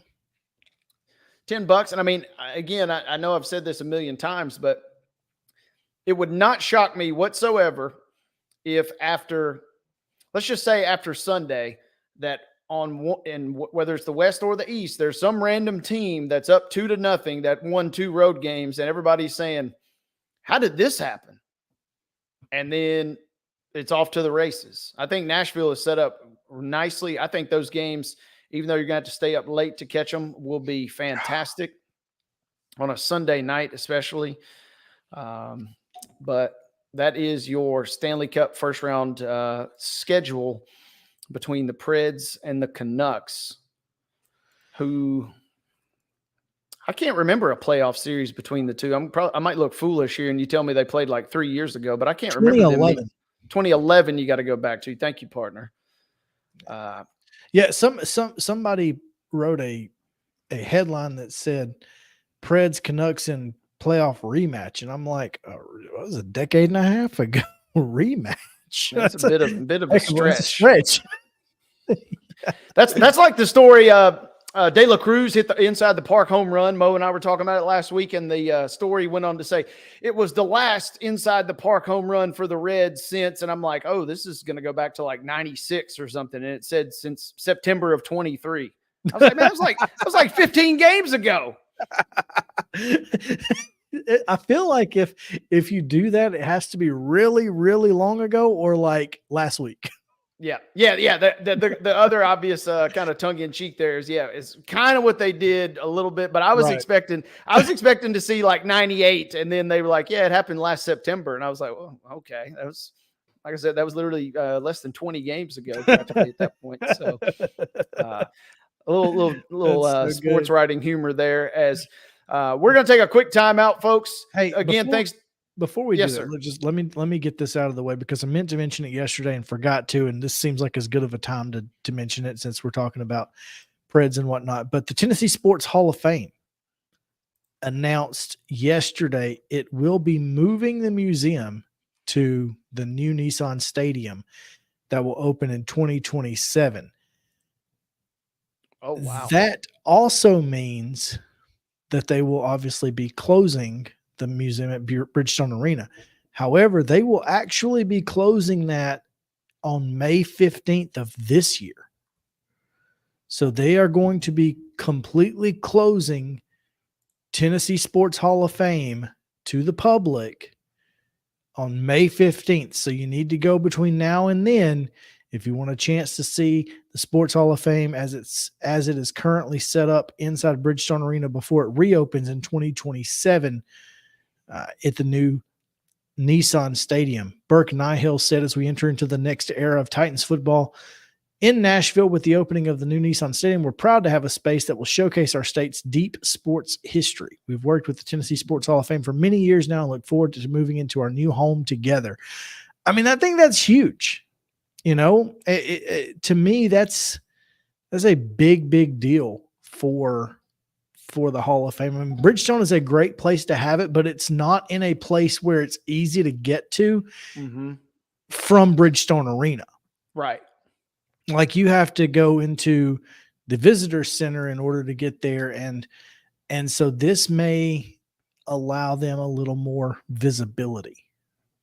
You're right. And yeah, I see what you're saying too. It won't necessarily be easier, quote unquote, to get to at large over at the new Nissan. But once you're there, once you arrive in that part of town or on that part of town, more visibility and a better setup. So thank you for sharing that. I was unaware of that. So I guess my immediate question, is it just temporarily closed on hiatus? Yeah. Mm-hmm.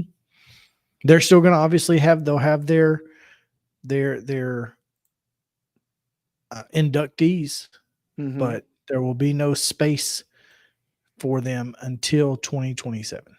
Oh, wow. So with that also presumably, obviously that stinks in the short term, but what that also leads me to believe is that this is a chance for the Tennessee Sports Hall of Fame to just blow it out of the water at this new space, put all those efforts into getting that spot ready. Yeah, they don't have time to keep a space going while also trying to produce a new space. So, yeah.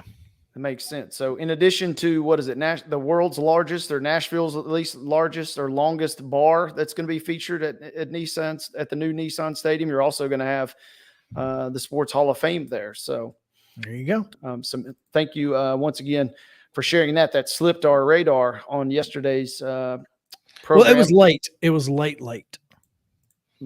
And if you want more, you can find that on their website, tshf.net. That is their headline story. So we mentioned more headlines to come. Chris and I are going to break out our calculators and go into the weeds a little bit of the business end of NCAA. There's quite a few stories to get into. A lot of odds and ends we're going to tie into with NCAA and the world of sports business. That's coming up on the other side of this timeout. Before we go, we want to thank again Scott Stewart and Zach PHARR from TOA of Columbia, as we had them on at the top of the hour. And Chris and I will return right after this. You're watching Main Street Sports Today. We are presented by the Tennessee Orthopedic Alliance of Columbia, and we'll be back right after this.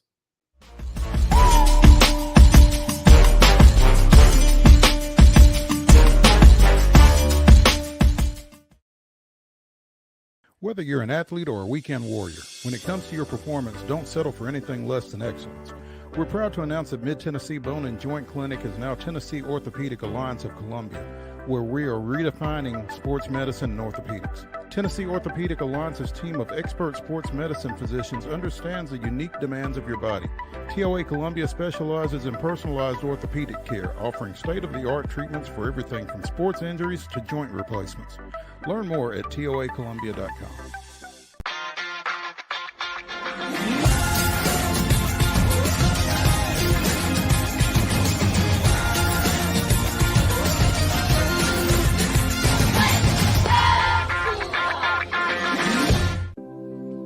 Custom Stone Handler supplies over 600 distributors and suppliers with quality stone products. Along with River Stone, we produce and distribute over 100 building, landscape, and other bulk products.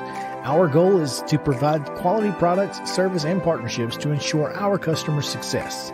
We firmly believe that the measure of any person or company is how they treat other people and customers. Give them a call at 931-490-4990 or visit CustomStonehandlers.com. With Lee Company technology, the best handymen are hands-off. Lee Company techs have been using visual findings and other smart technology tools for years to add transparency and virtually take customers along. You see what we see, whether we're in a crawl space or on a roof. With Lee Company, technology helps us help you, no matter what's happening in the world or at your house. Piggly Wiggly, located in Neely's Mill Shopping Center, is Columbia's locally owned and operated Cost Plus 10 grocery store dedicated to serving the community with low prices and smiling faces. Piggly Wiggly offers fresh, hand-cut meats daily, as well as daily hot plate lunches from their deli counter. You're certain to see smiling faces and a helping hand when you're here at Piggly Wiggly. Come by and check out our fresh produce, high-quality meats, and more. Down home, down the street, we'll see you at the Pig. We thrive under the lights. A city of performers, putting on one heck of a show. Headlining night after night. Welcome to Smashville.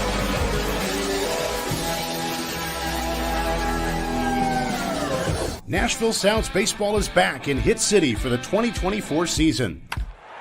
Spend your nights and weekends at the ballpark with weekly giveaways, fireworks shows, throwback deals, live music, and more. Top talent will take the field at First Horizon Park against the AAA Minnesota Twins, Baltimore Orioles, Atlanta Braves, St. Louis Cardinals, Cincinnati Reds, and more. Tickets start at just $10 and are available now at NashvilleSounds.com. We will see you in Hit City.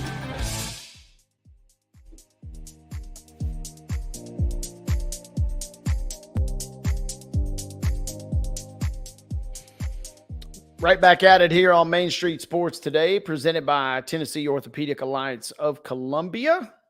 Alongside Chris Yao, Wade Neely saying hello. It's the weekend update edition of the program. Had a good show thus far, Chris Yao, as we've covered a wide variety of topics, and we caught up in the first hour with Carlos Rodriguez, pitcher for the Nashville Sounds. They continue their series versus Omaha this weekend. Talked a little Braves at the top of this hour. We just let me mention just one more little Braves nugget that just came out about 10 minutes ago. Come on. Spencer Strider from Grant McCauley, friend of the show, 92.9 The Game, provided clarity on the elbow issue. A bone fragment formed in his UCL, ultimately breaking loose, causing weakness in his ligament. So, was not Tommy John surgery, just a bracing procedure. So he will only miss the rest of this year, will not be out in 2025. Braves fans rejoice everywhere. Yeah, that is big news because you start talking Tommy John, and obviously we made some fantastic strides, pardon my pun there, in that realm and recovery time. But anytime those words get mentioned, you're just still a little leary. Well, especially for someone with two Tommy Johns, you know, it usually is that the same arm or no? Yeah, it is the same arm, but at least it was not that. It was just a shoring up that structure. So that's got to feel good if you're a Braves fan, and it does for me anyway. No, yeah. It's bad enough. Obviously, he's out for the rest of this season. But when you start potentially think about missing time next year, that's when things can really get dicey. So good to see Strider at least getting a small sign of some encouraging news. Speaking of news, a little bit of a grab bag here, but a lot of NCAA/business chatter to get into, including a story that Chris shared with us early this morning. Chris, FedEx is going to get into the name, image, and likeness game, announcing a massive $25 million pledge, funding $5 million in NIL contracts over each of the next 5 years in key sports while promoting the company. The deal is believed to be the largest corporate NIL sponsorship of its type in college athletics. You sent the story out this morning, and I kind of had a few thoughts immediately, but I'm curious, what went through your mind when you read this as FedEx jumps into the NIL world? My initial thought was, man, Memphis has a leg up on everybody in the AAC right now. I mean, that is the most lucrative situation that we have seen directly between athletes and a a corporation, not that doesn't involve just one athlete. I mean, the only thing that I can think of that might make this a problem is that it appears they are targeting Memphis only athletes. So my assumption is that, you're going to have to be an athlete at the University of Memphis before you can enter the contract. They will be 1-year contracts, because who knows when someone may enter the portal, et cetera. So going to be interesting to see how they maneuver around you can't designate a player play at a certain institution in order to receive the money. How do they get around that if they're going directly to the source rather than going through a collective? Okay, I see what you're saying. You can't recruit using NIL money, but once you get there, you can receive the money. So it's kind of like a wink, wink. You end up in Memphis, and guess what? You're eligible for these funds. Is I understanding it correctly there? That's what it appears. And I love this article I'm reading from CBS, by the way. They talk about, really it's kind of the first of its kind. Nike and Oregon obviously have been intertwined over the years, even pre-NIL. Same situation with Under Armour and Maryland. But nobody has really kind of stepped up to the plate in this regard of this big of a company. And I just love the nugget here that they do include on this CBS. It's not every institution or every city that just happens to have a Fortune 500 company also in their backyard. So this is kind of a perfectly unique situation for Memphis, for a program or a university that's kind of been on the bounce back as they got back to 10 wins for the first time in a couple of years in football. Basketball narrowly missing the tournament. This could be just the lifeline or just the ticket that Penny Hardaway was looking for, is what I'm thinking. And you made a great point. Obviously, they have a massive leg up, just conference play alone to start, and then obviously get into national implications. Yeah, now that SMU is out of the conference completely, they will certainly have the most lucrative NIL situation of anybody in the American. So we will keep our eyes on what happens over in the 901 over the next couple of days, weeks, and months and years as that continues to formulate. Some news regarding Notre Dame. What can you tell us about this situation? Okay, so this may be the most unique thing that I've seen is an unfair labor practice charge has been filed to the National Labor Relations Board against Notre Dame. Similar actions have been filed against USC, the Pac-12, etc., and basically says that players are misidentified as student athletes and instead of employees, right? Now, it should be noted that this charge did not originate from any Notre Dame athlete. It's just any random person can make this charge, basically. And so I find it interesting because obviously there are things that, they receive tuition. So that's part of the supplement to play athletics is, they receive tuition and most of the time their books are covered and room and board and those sorts of things. And someone said, well, why don't they just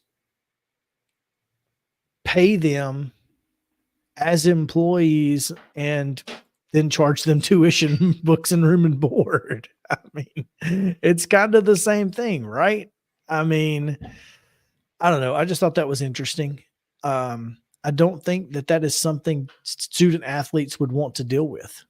You've got, when you're talking about taxes, when you're talking about all the things that go into that, right? It's not what you want to deal with. So I'll be curious to see how this plays out. I don't think it's going to be anything major on the side of, I don't think the NLRB is going to be dealing with this for long. Yeah, and this obviously comes on the heels of the story that you, myself, and Mo all have talked about in the last couple of weeks out of New Hampshire, with unionization with their basketball team at Dartmouth, I believe. Was that right? Yeah. And so I'm just trying to potentially see, are there tea leaves that can be read? You're saying this is almost is potentially a one-off, or where does this go in your mind, or does this go anywhere?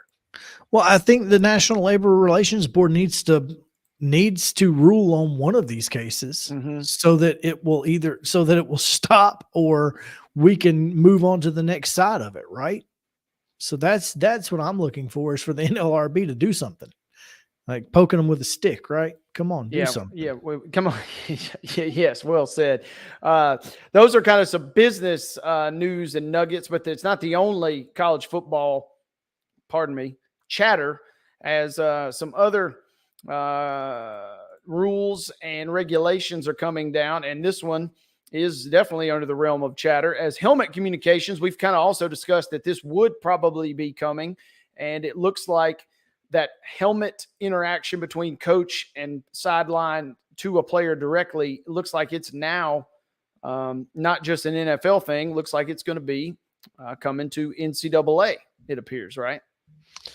Yeah, the NCAA announced it today. The green dot rule will take effect. And do you know who this helps more than anybody? Is this Jacksonville a program? State. Okay. Jacksonville State. How does this help? All right, enlighten me. They already run a play every 14 seconds. Now they don't have to signal in the play. They can just tell the quarterback to play. They may run a play every 7 seconds. I mean, this is going to be game-changing for Rich Rodriguez. As soon as you said that, obviously that makes a lot of sense, but I'm also just imagine Chip Kelly at the Oregon back in the day, right? I mean, any of these teams that move fast, that play fast, Lane Kiffin, they're going to be the teams that benefit from this greatly. And,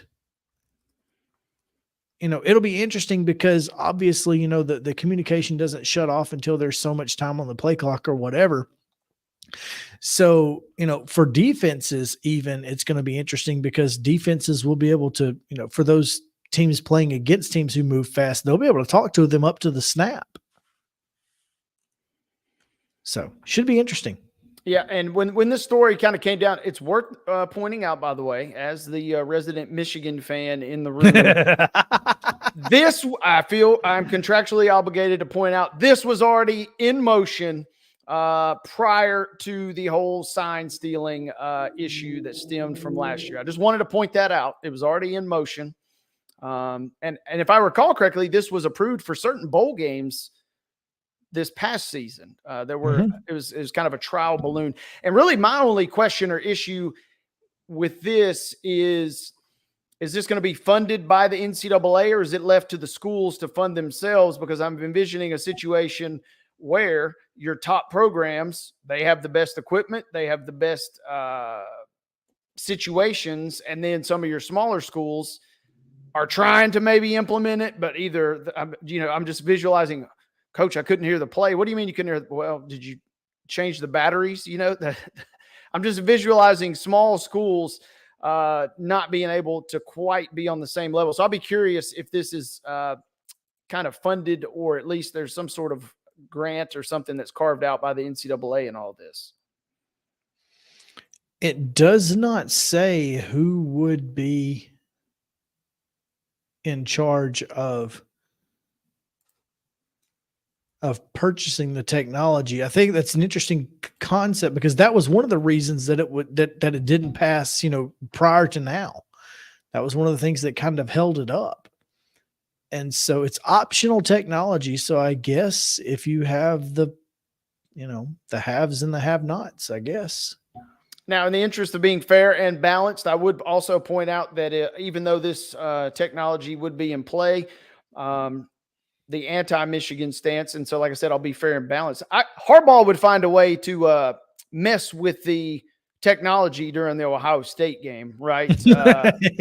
If that game is played at Michigan, pitch comms are getting check. Boy, Wade, you have got some issues. I'm just visualizing the trash quarterback cans. The Ohio State quarterback. Coach, I can't hear a darn thing. Well, just mysteriously, Harbaugh pulled the plug on the comms over there. What is it about Wade Neely's teams and stealing comms? And I feel bad. I'm a tortured soul because Michigan and the Astros obviously involved in both of these situations. But I was a fan of them when they were putrid. And now that they finally got a modicum of success, I'm even further tortured because there are allegations and controversy surrounding them all. Yeah, so it's if you're not cheating, you're not trying. For the obscure Astros Michigan fans of the world, we're suffering right now. That's not the only change coming to college football, though. Partner, sounds like a 2-minute warning will be implemented as well. Is that correct? 2-minute warning is coming, which means more commercials. Surprise, surprise. Whatever. Did they not just go through trying to speed the game up with certain rules, and now all of a sudden it's like now we're slowing it back down? Exactly. After a year of review, Division III committee members decided to adopt timing rules where the game clock would continue on a first down run, so that game clock is going to continue to run like we have seen in Division I, but yet the 2-minute warning will now take effect. So yeah, should be interesting. This one may be my favorite. Collaborative replay review systems for conferences. So instead of having a referee, a replay official on site, you'll just send it back to the replay facility in Birmingham for the SEC. And that is going to be one of the biggest jokes in all of SEC football is that, Birmingham's protecting Alabama all day long.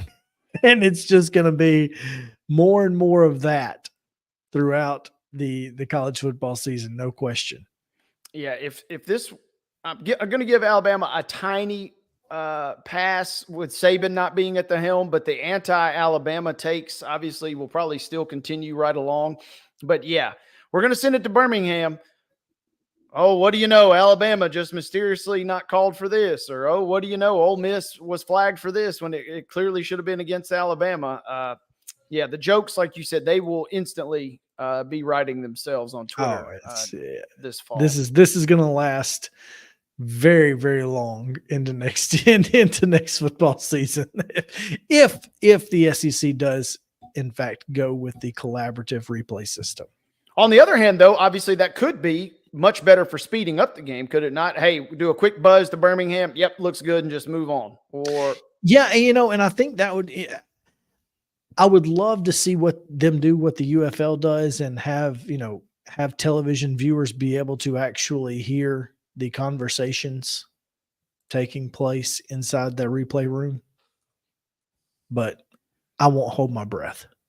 That would be fun. And if nothing else, I do love the idea of, quote, let's send it to Birmingham. It just sounds fun. And I'm just visualizing, Birmingham, which obviously the SEC basically controls college football. I love the idea of Birmingham, Alabama being the epicenter of the biggest decision of a college football game that day. So, oh, gosh. Yeah, I don't know that I want Birmingham being involved in any big decisions, but I mean, they're going to be the kingmakers for the day. So, hey, you mentioned the UFL. We're going to take a real quick final timeout. When we come back, Chris and I will give you the best of what we've seen this week and the best of this weekend to come. It's part of the weekend highlights as we wrap up the weekend update edition of Main Street Sports Today, presented by TOA of Columbia. Come back with us. Final segment coming your way right after this.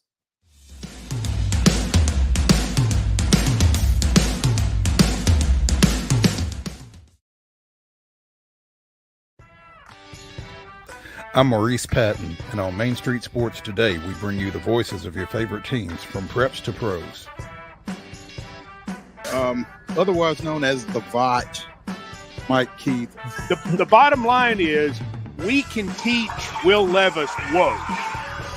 I just don't know who's going to work with you on your base stealing now that Eli's gone. Well, that has nowhere to go but up. And I was just like, oh, guys, not again. Can we just bury that, burn that footage, and not bring it back? No. No. Thank you. We'll keep it going past the All-Star break, and looking forward to seeing how the rest of the season plays out. There's always a good story to tell. Can you guess where I am today, Mo? Where am I? It's not Reese Smith Field, is it? Yeah. Because anytime you play Chicago, you want to win. That's just you got that right, and that's bottom there'll line. be a buzz. When you're walking the dog, you keep the bags that you need for the dog in the bag, and you don't even have to wear it. You can just hold it, which is what I do when I walk the dog. So I think the fanny pack probably needed a little rebranding. It did. It really did. On your show logo, we've got to get a puck in there. There's a basketball. There's a football. There's a baseball. Maybe not a puck. How about Mo brandishes a hockey stick? Tune in daily at 2 p.m. on Main Street Media TV. I'm fixing to hit AAA. Have a good week. Look alive, boys and girls. Final segment on the weekend update. It is brought to you as always. We are brought to you as always by TOA of Columbia. Inside the Lee Company Mobile Studios. Chris Yow's back in Columbia. Wade Neely here in Music City. Getting ready for a big weekend, partner. And we've had a great week thus far. I've missed. I think we both can agree we've missed Mo, but it's been fun sharing the airwaves with you all week long. Like you said, bringing back old vibes for you, my friend, this week. Yeah, glad to be here. Glad to have been here, and looking forward to, of course, seeing Mo back. I know he's probably not excited about getting back and not being, in all the beautiful, warm, and sunny places that he's been. But I can tell you, I will be ready for him to be back. I think everybody, myself, you, listeners, everybody's going to be pumped to see Mo back in the saddle next week. But that's next week. We got to get through the weekend first. And we talked about a few big events over the course of this week that are going on this weekend. What's got your eye as you head into the weekend? Well, as we mentioned on the other side of the break, of course, the UFL continues its play. Week 4 showdowns. The Showboats are in St. Louis at the Dome at America's Center. That's an ABC 11:30 a.m. kick tomorrow. So you can watch that one early tomorrow and then go enjoy your day. Come back home for a 6 o'clock kick as the Stallions host the DC Defenders. And I will actually be in Alabama tomorrow, but I will be hopefully getting home as the game kicks off. My dad and my brother are very close in birthdays, and so we're having a joint birthday event tomorrow, and so we'll go down there for a few hours and then scoot back up. So I won't be sticking around to see the game live at Protective tomorrow, but you can watch that one, or if you are in other parts of the country, you can see Michigan and San Antonio. Both those games are on Fox at the same time at 6 o'clock. So that begs the question. Obviously, Birmingham is a football crazed city. In addition to going to the game, are there watch parties? What's the overall interest level for the UFL in a city like Birmingham? Not as high as you'd want. Last week they had about 12,000 in their in the stadium, only open half of the seats. So, and ironically opened the half of the seats that do not face the cameras. Classic. Of course, right? So they've not watched WWE before. I'm like, come on now, this doesn't make any sense. You should want the cameras facing the crowd, but who am I? What do I know? I'll be curious to see how this one plays out, though, with Talladega also this weekend. What does that crowd look like on Saturday night?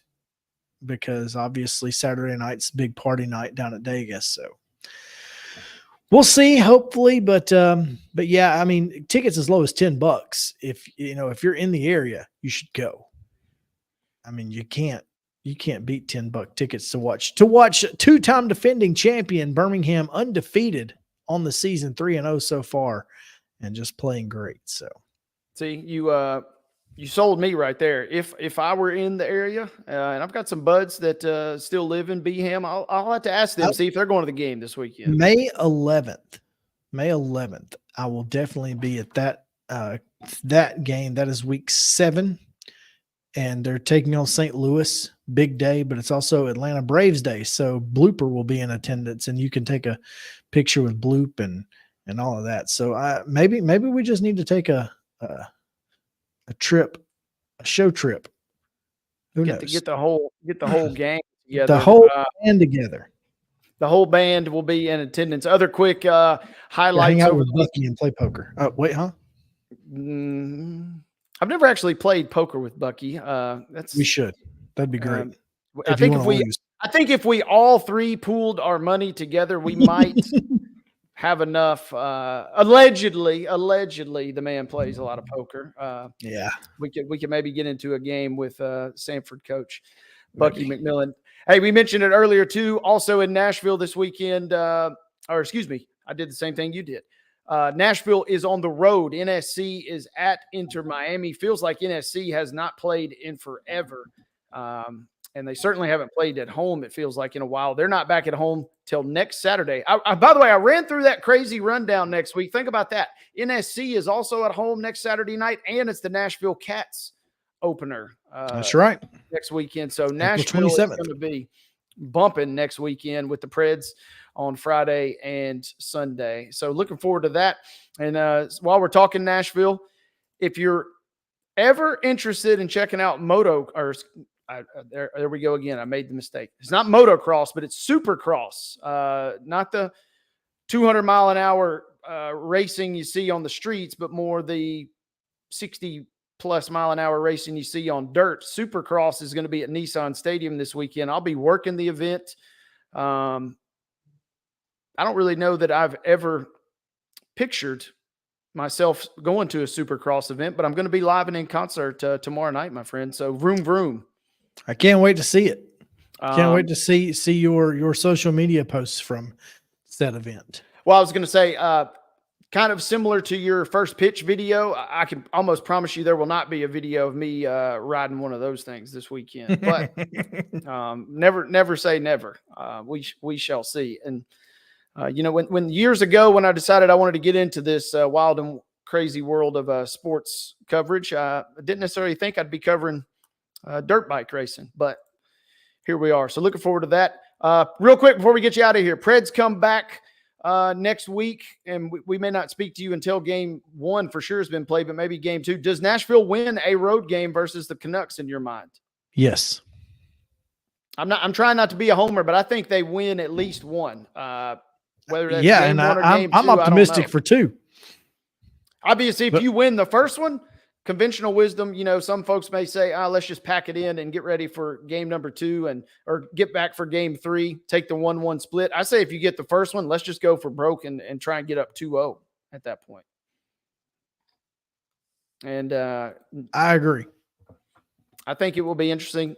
We mentioned Mo will be back next week. We obviously will have our usual stable full of guests. Next Thursday will be the opening night of the NFL draft. Chris, thank you for plenty all of coverage on that one next week, I'm sure. Yeah, we'll have a jam-packed guest list coming up for you guys. But Chris, thank you so much for all of your hard work, both behind the scenes and on camera this week. It means a lot to me and to all of our viewers. Glad to be here. Glad you guys would have me, and looking forward to seeing you next week sometime. Should be good. Thanks again to Chris Yao. Thanks to producer Mark Rogers. I'm Wade Neely saying so long. This has been Main Street Sports Today, presented by TOA of Columbia. We will see you next week. But for now, ladies and gentlemen, enjoy your weekend. See you next time.